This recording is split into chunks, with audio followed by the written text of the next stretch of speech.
alwaqt ibadallah, tutumieni wakati wetu katika mambo ya khairi.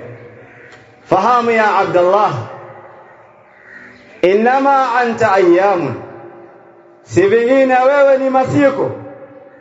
Fa idha dhahaba minka yawmun, pindi takapoondoka kutokana na wewe siku, dhahaba ba'duka, hakika baadhi yako katika ile masiku ishaondoka na unaelekea kuikurudia kaburi. Kwa hiyo tumia neema ya uzima, tumia neema ya nafasi katika mambo ya khair.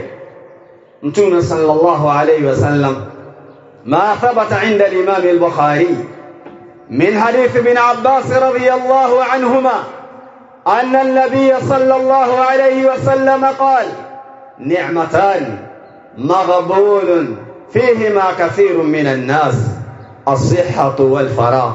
Mtume sallallahu alayhi wasallam anasema neema mbili ni zenye kupunjwa, neema mbili hizo na wengi katika watu.